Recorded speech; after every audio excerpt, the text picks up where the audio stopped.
الحمد لله رب العالمين وأشهد أن لا إله إلا الله وحده لا شريك له ولي الصالحين وأشهد أن سيدنا وحبيبنا مولانا محمد صلى الله عليه وعلى آله وصحبه وسلم نبيه. اللهم صل وسلم على سيدنا وحبيبنا مولانا محمد. أما بعد أوصيكم ونفسي بتقوى الله. In last week's khutbah, we mentioned that the percentage of divorce, according to data, is approximately 1 in 8. 1 in 8 people, according to the data that's available, 1 in 8 are divorced. And compare this with 1 in 20 in our parents' generation. 1 in 20 people in our parents' generation or in their grandparents' generation, only 1 would be divorced. But nowadays we will find in every 8 there will be 1 person that will be divorced. And we mentioned last week how our Prophet ﷺ, how he dealt with his wives, how he dealt with his wife Aisha, how he dealt with her in good times and how he dealt with her when she was upset, and how he dealt with the difficulties of being married. And we explained how he is the best example and how we should be like him sallallahu alayhi wa sallam. And we mentioned last week that the khutbah was for the men, and that this week the khutbah is for the women. And all of you will either have a wife or a sister, or at the very least all of you will have a mother. And this khutbah is for the females, inshallah. So for those who have females, let them listen to this khutbah because it is for them. And you may be asking, why is he talking about women and the vast majority of us today are men? Because the women have a big responsibility. And the ulama have mentioned that behind a successful man there will be a successful woman. And this means that in many examples this could mean that the mother, she is the first school, she is the first madrasa. If a child has a good mother and has a good father, then 9 times out of 10 that child will grow up to be a good, law-abiding Muslim who has been brought up on the sunnah, on the rahmah, the mercy and the great characteristics of our Prophet sallallahu alaihi wasallam. So what do we say to our sisters in Islam? And yes, every single Muslim woman is our sister in Islam. We say to them that there is a blessed surah, Surah An-Nur, which every Muslim woman should try and familiar themselves with this surah, Surah An-Nur. It has many ahkam, many rulings dealing with and advice to the women. And the early generation, the early women, from hundreds of years ago, they would commit to memory this whole surah. In a hadith, in a tradition narrated by Imam Bukhari in the Sahih, that one day a group of women came to the Prophet sallallahu alaihi wasallam, and they nominated a woman from amongst them to go and speak on behalf of all the women to our Prophet sallallahu alaihi wasallam. Yes, our Prophet would have no problem in listening to what women had to say. Contrary to what people may think, contrary to what people who are not Muslim may think, that Islam oppresses women, this is obviously incorrect. And the women came and they nominated one woman from amongst them to speak to the Prophet. And she said to the Prophet sallallahu alaihi wasallam, the men have gotten the upper hand. The men are ahead of us. They've had more time with you. They've had more guidance, direct guidance from you. And we feel left out. We feel left behind. We feel that we're not getting what we should be from you, sallallahu alayhi wa alihi wa sallam. And our Prophet, sallallahu alayhi wa alihi wa sallam, is a man with a heart that holds mercy to every single created thing, even to those people who the Prophet was at war with. He'd have rahmah in his heart. And he said to them, I will give you one day of the week in which it's only for women. sallallahu alayhi wa alihi wa sallam. And they agreed. And some of the ulama suggest that this day was a Tuesday. That this day was a Tuesday. In another hadith narrated by Imam al-Tabarani, that the women in this gathering, they asked him, sallallahu alayhi wa alihi wa sallam, a question. And they said to him that, "Oh, Messenger of Allah, Allah subhanahu wa ta'ala has given the men an act of worship that we don't have. And this act of worship has so much reward, and we can't participate in it. And what can we do? Can we have the same type of worship that they do? Can we have the same reward?" And they mentioned that the men, they go out in jihad. And jihad, in lughatan عند العلماء, jihad is a struggle. And it has many, many ways. From amongst them, one of the many ways is to defend yourself from transgression, defend yourselves from enemies. Okay, and this has ahkam, this has rules, and it's what we're seeing nowadays of people breaking these rules and doing crazy things that we've never heard of before. This is not what is meant by jihad. So the Prophet ﷺ said to the women, and understand that the women, they were women who were interested in how can we become closer to Allah? How can we become greater women? How can we become more spiritually inclined? Not that they were interested in dunya and wealth and beauty and these things that some women of this age may be interested in. They were more interested in how do I please Allah subhanahu wa ta'ala? How do I meet my Lord? And He is happy with me. And the Prophet sallallahu alayhi wa sallam said in very beautiful words, and he said, إِنَّ حُسْنَ التَّبَعُّلِ إِحْدَاكُنَّ لِزَوْجِهَا وَطَلَبَ مَرْضَاتِهِ وَاتِّبَاعَهُ وَوَافَقَتُهُ يَعْدِلُ ذَلِكَ كُلَّهُ وَقَلِيلٌ مِنْكُنَّ مَنْ يَفْعَلُهُ. The Prophet said to them that in one narration he told the women, what I'm about to say to you, go and tell the women this. This is the answer. Tell the women, this is the answer, that being a good, pleasing wife to your husband, not somebody who is always giving headache, always causing problems for the husbands, a woman who is pleasing, a woman who is gentle with her husband and seeking his happiness and making him happy and content and compromise and agreeing with him when the time comes in things that have a greater blessing, have a greater good for everybody else. This is the equivalent of the men going out in jihad. In other words, the Prophet ﷺ explained to the women, don't forget that what you are doing is a great thing.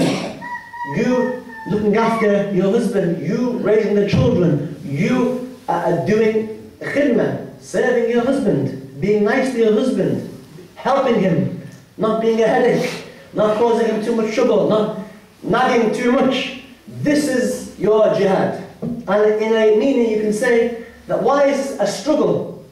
What's the alaqa? What's the connection? Because many of them will have to struggle against themselves perhaps to do this.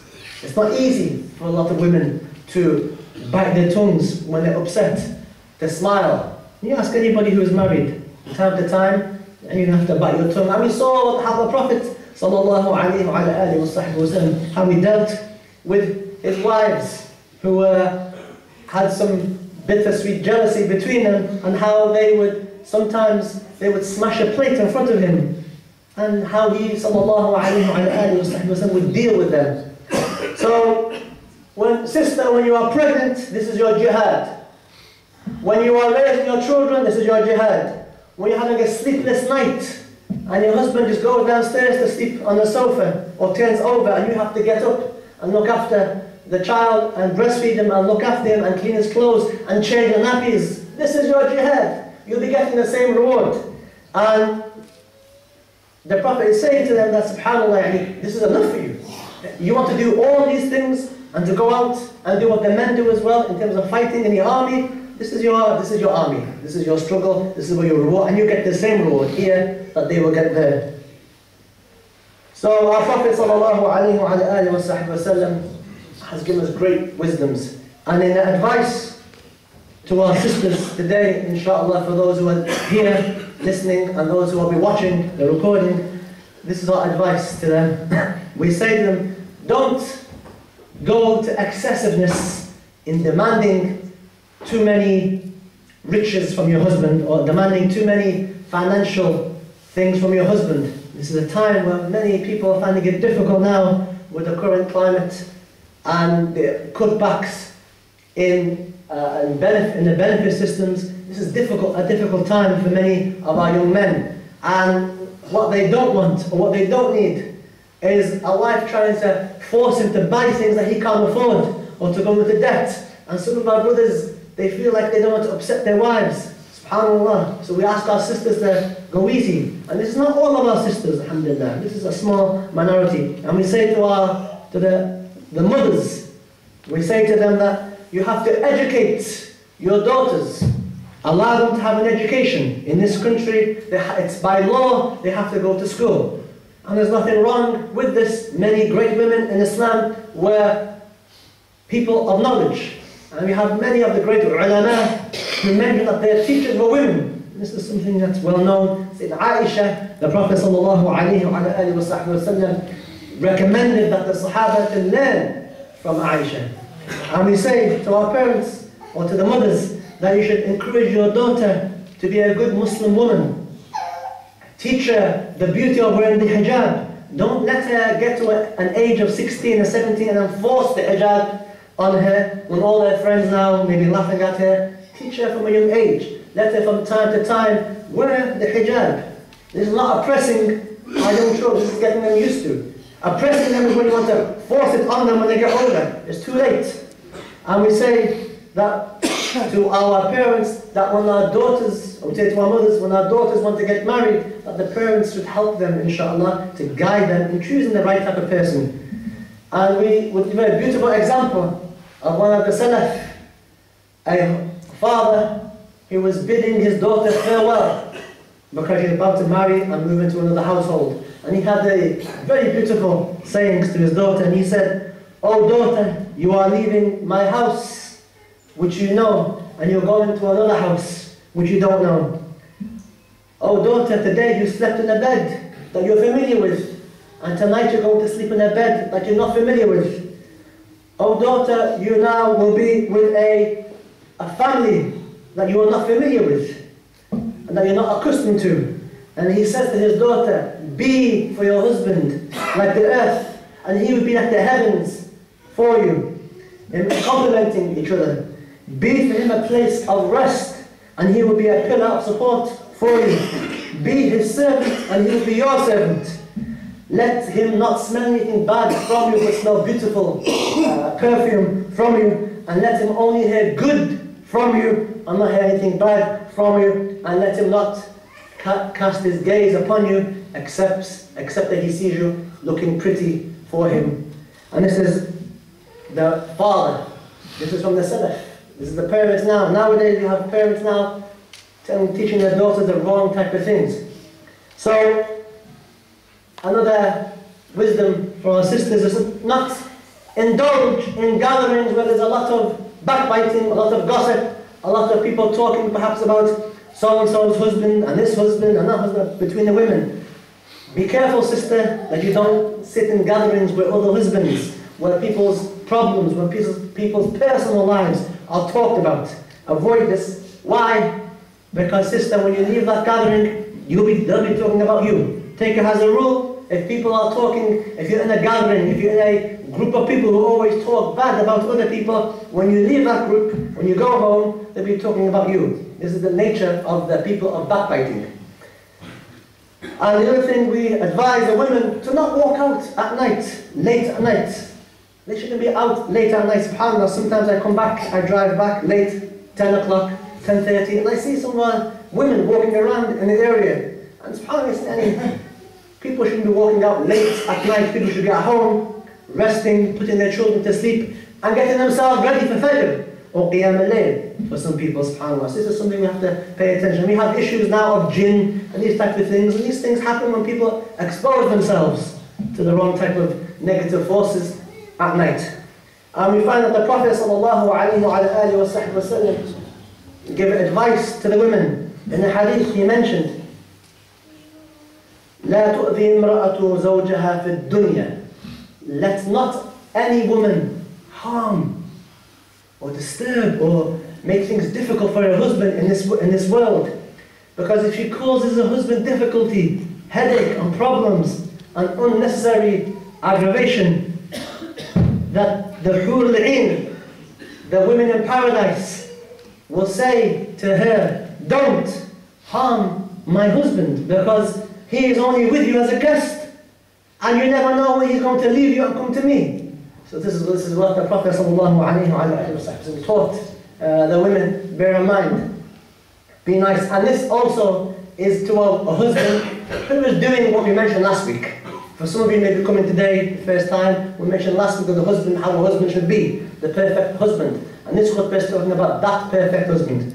So we say also to our women that they dress how they dress. In Islam we dress modestly. In Islam we have the hijab. And people think hijab oppresses women. And we say it doesn't oppress women. Do you see a nun? The nun, is she oppressed? I was in a supermarket and there was a nun walking by, and everybody had respect for her. Everybody moved out the way and had respect for her. And we said we want the same respect that the nun has. We want the same respect for all our women. Why? Because she's wearing a piece of cloth on her head. And we want the same attitude to all our women. And we say also to our sisters that they should not put too much perfume on themselves, that when they go out, that people can smell their perfume, because unfortunately people are weak. And there's a hadith in which the Prophet ﷺ has informed them to not fall into these traps, not because of them being weak, because of people being weak.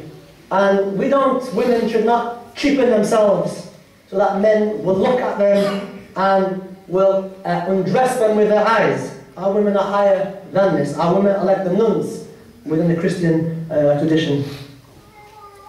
And we say now, in conclusion to the several khutbahs we've talked about marriage, in conclusion to this, that from time to time you have difficulty, from time to time you have problems.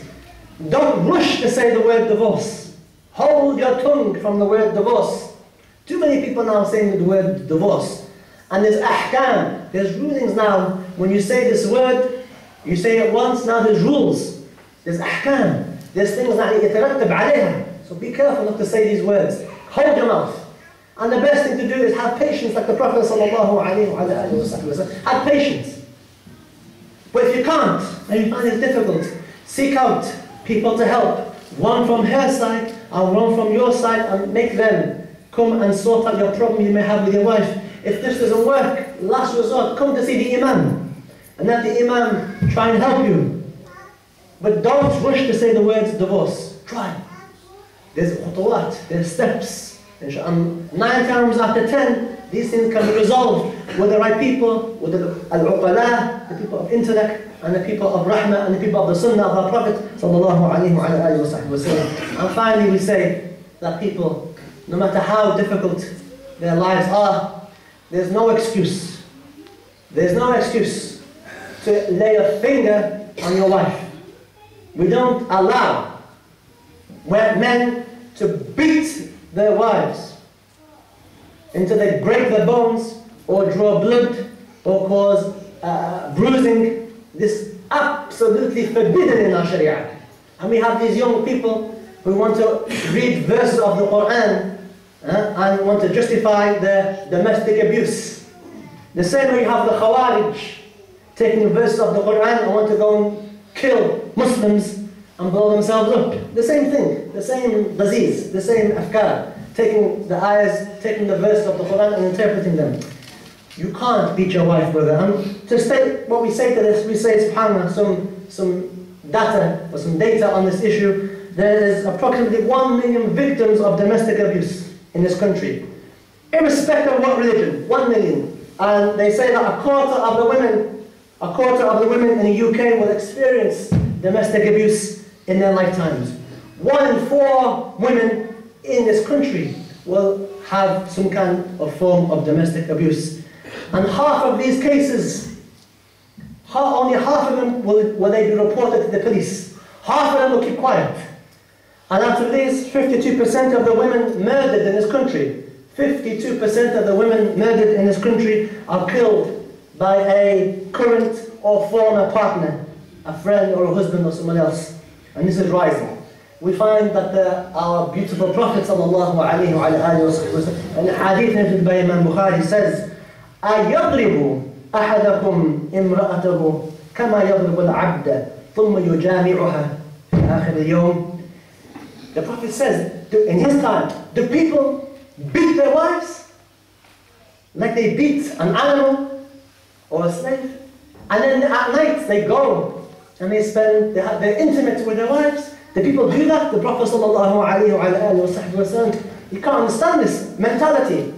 And in a hadith, in Imam Tirmidhi, the Prophet said, the best of you are the best to your families, and I am the best of you to his family. And he ﷺ, in a hadith narrated by Imam Tirmidhi, said, he was complaining, ﷺ, he said, لَقَدْ طَافَ بِآلِ بَيْتِ مُحَمَّدٍ نِسَاءٌ كَثِيرٌ يَشْكُونَ أَزْوَاجُهُنَّ لَيْسَ أُولَٰئِكَ بِخِيَارِكُمْ.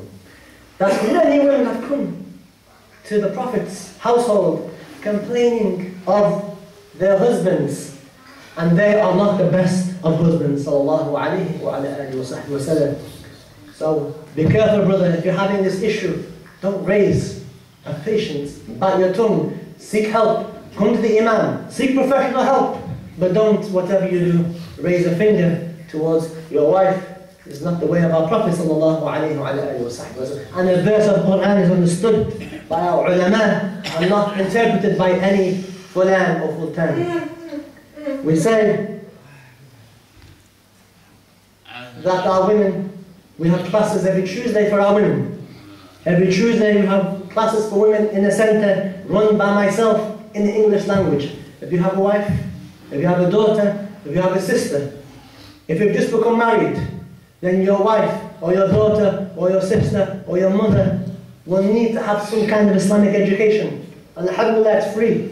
In the center, every Tuesday, Yawm al-Thulatha, 7 o'clock every Tuesday, inshallah, in the center, I'll be teaching women only, inshallah, for those who want to come. Inshallah, so encourage your daughter, encourage your sister, encourage your wife to come and learn, inshallah, because there's no point in coming to me and complaining, my wife, or my daughter, or my sister, or this, or that, when they haven't been educated. Let me help you beforehand, before the problem comes about. And finally, subhanAllah, that we say that our great faith, al-Islam, there's no room for people to kill innocent men, innocent children, regardless of what faith they may be. There's no justification for somebody to blow either himself up or to blow up people. No justification whatsoever. Whether it's in Syria, like we heard now, people are blowing themselves up in the mosque, Muslims killing Muslims, or when it's in Iraq or anywhere else, whether they're Muslim or not Muslim, there's no justification. Could you see our Prophet sallallahu alayhi wa sallam, after all the beautiful things we've heard about our Prophet, not taking his wife, not doing these things, can you think that the Prophet would say, this is a good thing to do? Abadan. Ba'id. Ba'id. Ba'id. So, alhamdulillah, Muslims, there's been no, and it's sad we have to talk about this, there's been no, so far, nobody has claimed this issue, this bombing now in Boston, America. And Muslims, we shouldn't feel afraid or sad that Muslims are being pushed this way or Muslims are being targeted. We're sad that people are being killed. Like, we never killed anybody. And if people want to justify that using Islam, we're going to stand up and say, there's no room, don't talk for our religion. Our Prophet ﷺ talks for our faith, so we don't justify any killing of innocent men, innocent children, no matter whether they're in a Muslim country or not a Muslim country, whether they're Muslim or not Muslim, mashi. There's no justification in our deen. Our Prophet ﷺ does not justify this in any reading or whatsoever. And you read yourself, inshallah, and see. And if anybody thinks this is correct, or anybody has a doubt whether this is right or wrong, come and see me and we'll sit down in my office and we'll go through what the ulama have said, inshallah ta'ala. So please, inshallah, have hikmah in how we deal with these things. And this is an opportunity for Muslims. There are some of them already blaming the Muslims already, Fox News already blaming the Muslims. This is our opportunity to show them who the Prophet is, sallallahu alayhi wa sallam. Man Muhammad. We show them who the Prophet is.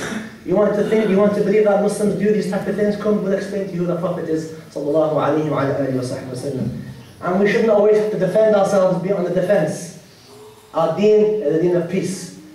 اعلموا أنه لا أنفع للإنسان في هذا الزمان من ثلاث خصال: الصدقة في السر والإجهار، واستغفار آناء الليل وأطراف النهار.